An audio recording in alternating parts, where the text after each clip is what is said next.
Welcome back to the Balancing Act podcast. I'm Andy Temte. On the Balancing Act, we talk to business leaders and industry experts to explore the balancing acts we play in our professional lives and learn about the events that put rocket boosters behind their career success. Today, we have Brandon Jones joining us. Brandon is the CEO of Triad, a leading provider of education, community, and career resources for behavioral and mental health professionals. Brandon is also a former colleague of mine from Kaplan, and I am absolutely thrilled, and I'm sure you can hear it in the tone of my voice, thrilled to introduce him to you. Welcome to the show, Brandon. Thanks, Andy, and I'm thrilled to be here. Yeah, we're going to have a lot of fun today. Before we get started, I ask all my guests this question. Please tell our listeners your story. Thanks. I'll start with where I am currently. As you mentioned, Andy, I'm the CEO of Triad, which you did a good job in giving the short story. Maybe I'll give a little longer story later about what we do, but it's education, community, and career resources for behavioral and mental health professionals, universities, employers. Before that, I was at Kaplan for almost 20 years, so 19 years. Held a lot of roles there over my time, a lot of really great relationships, great experiences, fond memories. I will share my origin story, if you'll permit me. I had just graduated from college, and both my parents were high school English teachers, and I thought I might become a high school English teacher also. And so I wanted to figure out if I was any good at teaching and if I liked it. And so I sought out what I thought was going to be the lowest commitment way possible to figure out those things. So I did like it. I think I was good at it, but I was terrible at estimating the time commitment. So I thought this was going to be like a 3-month gig, and it turned into a 19-year career. So I went to go teach SAT for Kaplan, thinking it would be part-time, short-term. Turned into almost 2 decades of a career. That's awesome. You just keep pulling you back in. That's right, Michael. Yeah. So the next question is the rocket booster question. One event in your life that was just a key accelerant for your career. What is it? Yeah, it's funny. I think it was from not being allowed to say no to a job offer that was made to me. So, I just shared the start of my career. I'd been an SAT instructor for Kaplan. I taught a bunch of other courses for Kaplan also. I became an academic manager. I was then a regional academic director. And at that point, there was an opening to run the Boston Kaplan Center, and the then regional director, a guy named Paul Demos, who you may remember, Andy, Paul also. Demos. Yeah, I think as I've reflected on it since, I was then 23, 24 years old. As I reflected on it since, I realized he just really had a need to fill that job.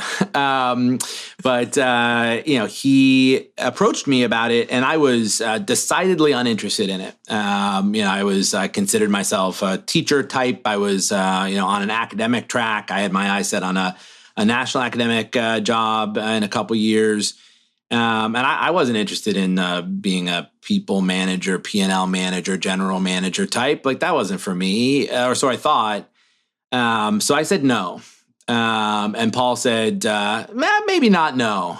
So he continued to sort of work on, wheedle is probably uncharitable, but he continued to work on me for a little bit of time. And I eventually said yes. And that really changed the trajectory of my career. That one decision, and I should give Paul credit here. It's because I really valued him as a leader. I trusted him. And so I allowed it to be okay for me not to say no.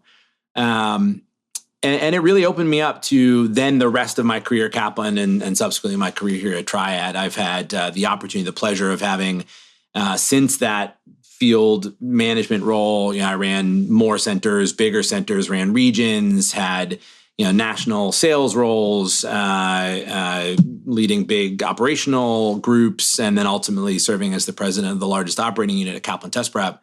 None of that would have happened if I had been committed to absolutely the track that I thought that I was on. So that was a singular event, and I have Paul Demos to thank for that. Brandon, so much to talk about today, but let's start with Triad. What's the 3-minute elevator pitch about what Triad is all about? Yeah, so it's the 3 prongs of the triad are, as you mentioned, and I restated, education, community, and career resources for behavioral mental health professionals, universities, and employers. You can put your arms around behavioral health a lot of ways. When I talk about it and what we do at Triad, we serve a therapist population. So not a prescriber population, it's a provider, non-prescriber. So we serve primarily psychologists, social workers, marriage and family therapists, counselors, and behavior analysts, and the whole ecosystem of them. So from the universities that educate them to the employers that employ them. On the education side, not dissimilar from Kaplan, honestly, it's exam prep for licensure track professionals and continuing education for licensed professionals. On the community side, we've created essentially the LinkedIn for behavioral health, which is resources purely dedicated for these professionals and all for free. And then on the career side, we have the largest jobs marketplace in this space, connecting about 200,000 professionals with, at any given time, somewhere between 20 and 50,000 open jobs. So we like to say we are unapologetically niche. We don't have resources for oncologists or radiologists or marketing managers or full stack engineers. We just serve the population we serve, but we're trying to do so in a way with multiple different offerings, from aspiring to retiring is a term of art we like to use to really serve that community for the entirety of their professional journey. Brandon, that must be really cool to be in charge of a full 3-legged stool like that. We at Kaplan, we had many different parts of the professional education market, and we're aspiring to create those full service 3-legged stools in the markets where we played. But it's really difficult to do, and it sounds like you guys have cracked that code, so congratulations. Yeah, we built. I joined here in August 2019. We built 2 of those legs of the stool under my tenure here. So education has been the legacy of what Triad has done. We operate 5 sub-brands, 2 of which were founded in the 70s, 2 in the 80s, 1 in the 90s. So we've been doing this for a long time. So it has been hard. I think what has made it easier for us is that this market is fairly niche. Kaplan doesn't compete in this space, and Kaplan, as you know, competes basically everywhere it can. It's just in part because it's small. Yeah. So there are, across those licensures that I mentioned, there are only 60,000 test takers a year. There are only about 685,000 licensed professionals in the United States. You compare that to nursing. Nursing, there's a little over 300,000 test takers a year, obviously many millions of nurses. So I think because it is smaller, it actually makes it a little easier to put your arms around it and have an ecosystem. Not that we do everything, but everything we do is for this population. I think it makes it a little easier, but it's still been a lot of work, more hard work to come. But has been really fulfilling work as well. Yeah. So nice segue. How did your long and storied career at Kaplan prepare you for the CEO role at a behavioral health education company? And what's the most important new skill that you needed to learn as you took the reins at Triad? I'll give a 2-part with some internal conflict within this intentionally. 2-part answer to this question. One is, I mentioned I sort of grew up at Kaplan. I was fortunate enough to have, and I think this is your story too, Andy, to sort of experience all the different parts of the business, like being a general manager, eventually a P&L manager throughout most of my career there. But, having had roles in academics and operations and sales and customer service, all of those were really portable to my job at Triad. And again, feel very fortunate I was able to have all of those different experiences.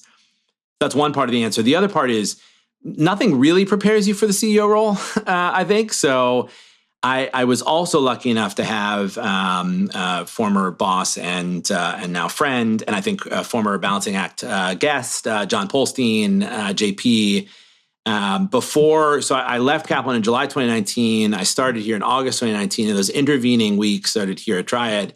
I went out to lunch with JP, and he was, as he so often is, very generous of spirit and of thought. And he had prepared a list that he hand wrote out on unfolded paper. Those of you who know John Polstein will know that reference.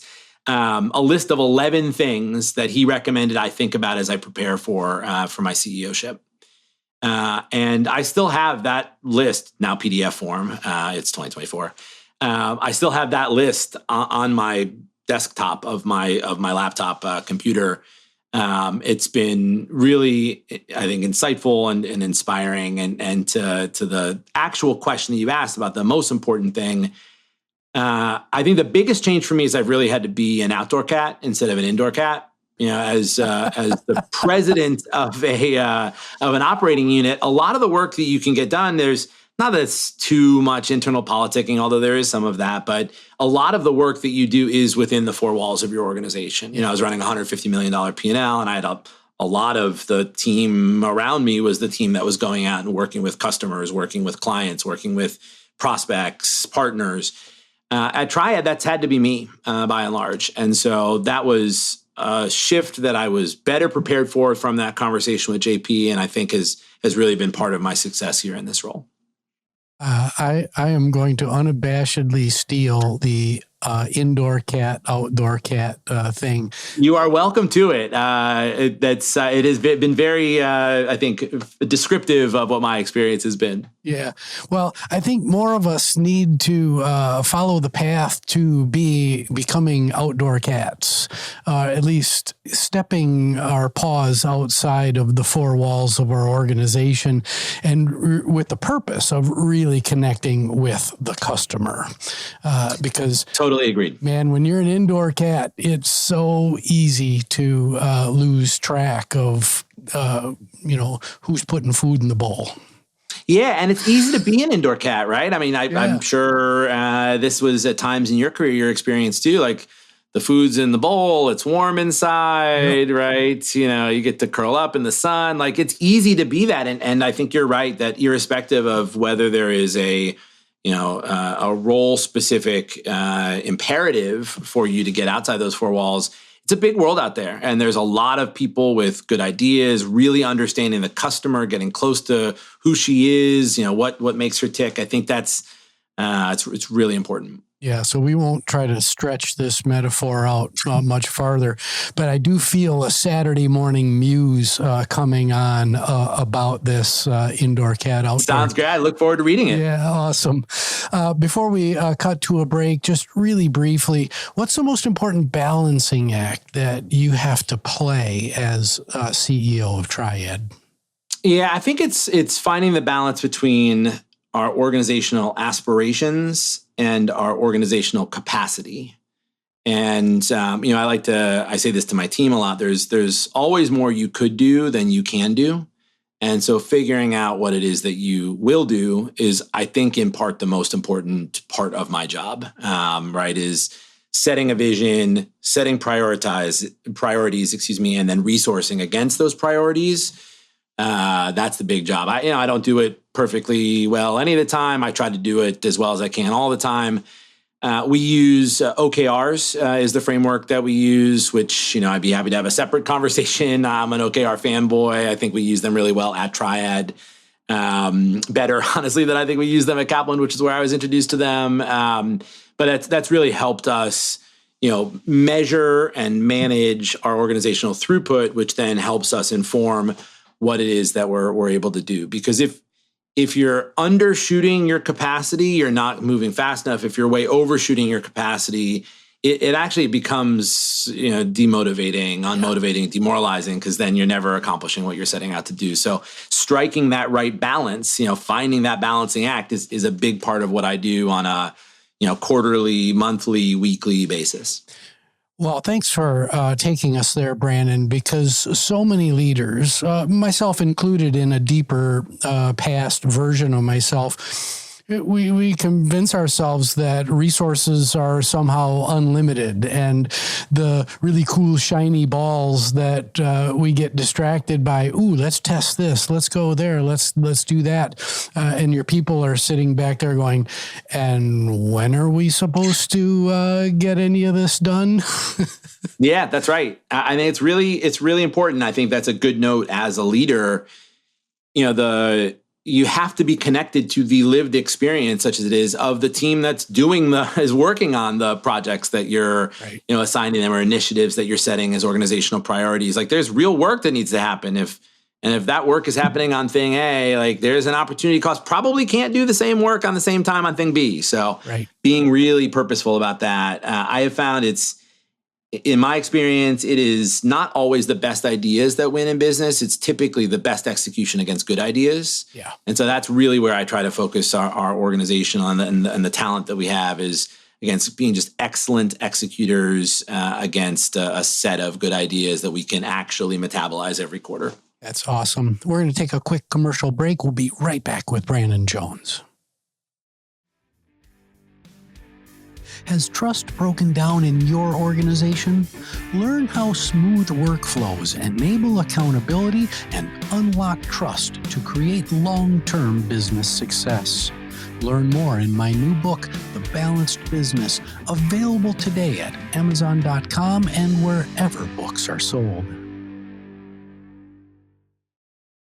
And we're back with Brandon Jones talking about behavioral health professional education. As an outsider to the behavioral and mental health industry, it feels to me like there's a severe shortage of mental health professionals in this country. Loads of talk about the need for more mental health resources, but where's all of the resourcing coming from? So I like to run thought experiments. Suppose you have the superintendent of public schools sitting right in front of you from some random city. What advice do you have for them to promote this career path to students and prepare them for success in this field? It's a great question. It's not even that hard of a thought experiment for me as the son of a former superintendent of schools. My father was the superintendent of schools in Euclid, Ohio, Nice. and which borders on Cleveland, Ohio. He was out of that role before I was in this role, so I haven't actually run this experiment, so we can still treat it as such. But I just wanted to mention superintendents and administrators and teachers are very near and dear to me. I think the big thing I would say is help with the storytelling about it. Young people, this is true about people, but I think it is especially true about young people, want to help people. They feel a connection with their community, and they want to be, not everybody certainly, but many people want to be in roles where they are helping people. I think that people just don't have the mental models, the language. We talk a lot about representation mattering. If you don't know what a social worker is or does, or you don't know what a counselor is or does, it's harder to imagine yourself in that role, right? And I have a 9-year-old daughter. When she was 2, she wanted to grow up to be a doctor. She now wants to be an actress, so help me, please. But I think my experience is little girls and little boys don't say they want to grow up to be mental health professionals. They just don't have the language for it. They haven't seen those roles. So I would say to superintendent of schools, make sure you're doing the storytelling, bringing these people into the community, showing young people in your school system what a fulfilling career can be in mental health. Because you are right, there is an acute workforce shortage. So if you're inspiring people to go to those jobs, there's going to be jobs for them. So if you're thinking about producing people that will, help the community in a professional way, there's going to be roles for them. And psychology is the I think 5th or 6th, depending on the source you look at, most popular undergraduate major in the United States. And yet most people who graduate from that don't go on to a field in behavioral mental health. So there's definitely interest in the human condition and in helping people. I think people don't see that path. So that would be what I would say is tell stories, bring people in, show what a career in this field might look like. Yeah, and I think that's excellent advice, and it will help reduce the stigma that follows that career choice. Oh, bless your heart, you're going into mental health. Good luck with that. I'm going off to do something important, like being a business person or being a doctor, et cetera. And the value that those individuals that go into careers in mental health provide to society far outweighs the mental models that we have in our heads about that career. So, yeah, that's right. I mean, if you think about those, little girls and boys who say they want to go to be doctors, and I'm aging myself here, but from at least in my generation, doctors, that was what a noble and lucrative profession that was. Like when someone said, I'm pre-med, I'm going to go be a doctor, everyone's like, that's great. Here's the secret is that physical health and mental health are, one, very related, and two, something we all have, right. Some degree of mental well-being or not. So, the people who work, and not just the psychiatrists who prescribe meds, but the psychologists, social workers, counselors, et cetera, who work with us and our spirits and our well-being, that's really important work. It is. I hope that the stories can be like someone who is going into a career as a counselor can be seen the same as someone who's going on to be a doctor. That is a hope I would have. Yeah. So similar thought experiment now. You have a state senator sitting in front of you who's skeptical about some legislation that's coming through that provides more funding for behavioral and mental health training and education in their state, because the funding just is not there in many regards. What's your counsel to this individual to help them see the need more clearly? This doesn't need to be a thought experiment because my mother is a state senator. No, I'm just kidding. Wouldn't that be great, though? Yeah, I mean, I think I would say, and I probably wouldn't use these words because I would be less glib, but the spirit would be, you're going to pay for it somehow, right? And so, the bill comes due. You can either pay for training and education benefits for a workforce that's going to help in largely a preventative way, or you end up footing the bill on the back end. People with especially acute mental health issues are, statistically much more likely to have physical health comorbidities, which is expensive, more trips to the ER, et cetera. They are statistically much more likely to experience homelessness, experience incarceration, experience substance use disorder. All of those things end up costing the state and the federal government and taxpayers ultimately a lot more than the training of mental health professionals to serve as that sort of safety network to help people before they get to that point. So, again, I don't want to be too glib in saying, you're going to foot the bill one way or another, but that is true. The other thing that I would say is if you care about having a diverse and representative workforce, this is a place where you can invest, state senator. So, this is based on the business that I have long done, and we now do at Triad of licensure exam prep. There are inequitable outcomes on, let's take the social work exam, for example, in terms of pass rates by different demographics. I've been in this space for a long time. We shouldn't be surprised. Unfortunately, I think inequity is priced into the higher education system in the United States, but that is super pronounced. So on the social work exam, the clinical social work exam, 57% of Black identifying test takers end up passing. 90% of white identifying test takers end up passing. So what can you do, state senator or university or employer? I think you can shift the burden of prep for those exams from the individual licensure seeker to an institutional payer. If we had more equitable access to preparatory resources, I think you would have better outcomes. And that's another thing. It's easy to stand up DEI committees, but what are you actually doing? Right. Let's focus on what we're doing there. And that is a thing that they can do. Huge round of applause. If we had, some nice sound effects here, we'd put a huge round of applause around that. Brandon, as we start to close out the show, I've got Usually I only have 2 lightning round questions, but I've got 3 for you today. All right, sounds good. Yep. Number 1, what's your favorite memory from your time at Kaplan?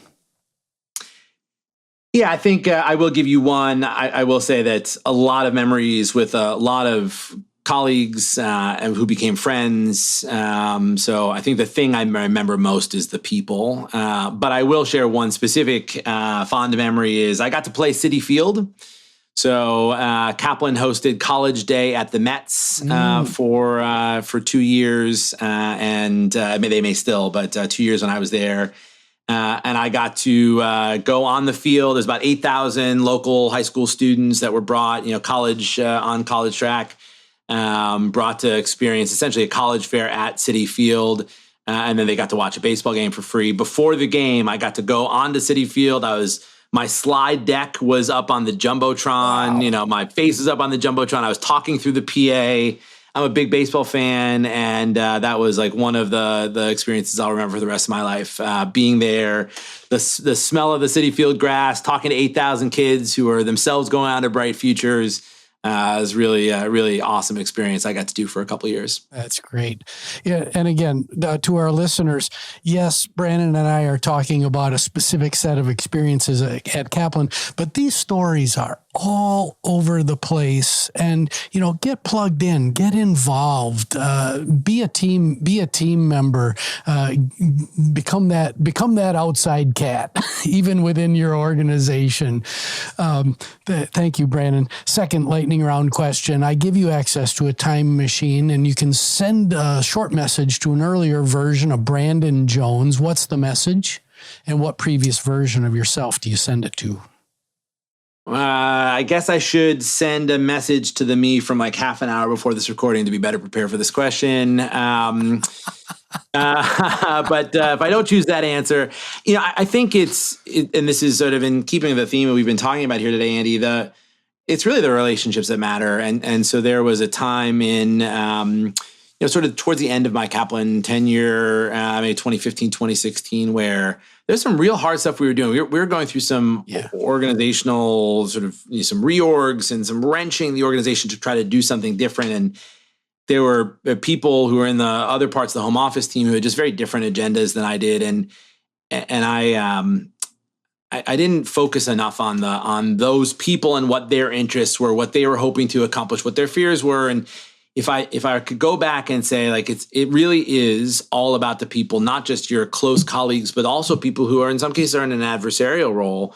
They all have their set of interests too. So if I could really unpack that, spend more time with them rather than just sort of, bringing the resource I had and trying to close myself off from that. If I'd been more open to them as people, I think I might have been able to better navigate some of those challenging times. So the relationships are the thing that I remember about most, including the ones that I think could have gone better. Right.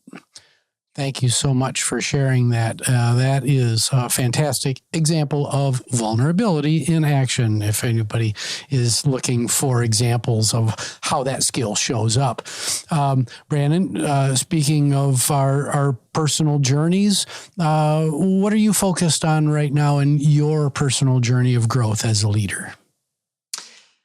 Yeah, I'm reading. I'll share. I'm reading a book. I get most of my information from podcasts these days. So for those who are coming in to your ears, same with me. But I'm reading a book called The Earned Life by Marshall Goldsmith. I've been lucky enough to meet Marshall Goldsmith, have dinner with him. He's the author of What Got You Here Won't Get You There. Also, I think it's a book he's best known for. And The Earned Life is about choosing fulfillment over regret. And I don't carry a lot of regrets in my life, but I do think we're all wired to live in that space sometimes. And the purpose of the point of an earned life is to be just more purposeful, which also means more full of purpose in how you do what you do. And that applies to work. That applies to, outside of work. I'm not a active participant of this modality always, but I'm trying to live a more earned life, both at work and at home. Excellent advice. So what's next for Triad? Where can people learn more? Yeah, our purpose statement is we help people help people. So my hope is more help for more people. We're going to continue to grow, continue to serve more individuals and universities and employers. Really excited about the space that we're in, the journey that we're on. There are tailwinds in this space for us commercially because there's a lot more people seeking mental health services, and I think that is, putting aside our commercial interest, is net positive. Someone not seeking help doesn't mean she doesn't need it. So I think just it is better, even if we can't keep up with the demand right now, it is better that we are getting this sort of in the conversational zeitgeist here. So where you can find out more, I'll send a couple of things. Our corporate site is triadhq.com, so you can check us out there. If you are a mental health professional or someone in this space, I mentioned that we have created the LinkedIn for behavioral health. You can find that at hellotriad.com. And if you want to listen to a licensed psychologist talk to other thought leaders in the space, we also have our own podcast, which you can check out wherever you get your podcasts. It's called Behavioral Health Today. So any one of those places, we would love to continue the conversation. Excellent. Well, Brandon, it has been an absolute pleasure to have you on the show today. I'm so glad that you said yes. Thanks. I'm so glad to have been asked, and look forward to being a listener and maybe a future guest again. Thanks again, Andy. Awesome. Thank you, Brandon. Well, my name is Andy Temte. This is the Balancing Act podcast. You can find us on all the major streaming services. Please like, subscribe, rate, and most importantly, share this show with your friends, your colleagues, and your neighbors. The show is produced by Nicholas Temte, and we will see you next time on the Balancing Act.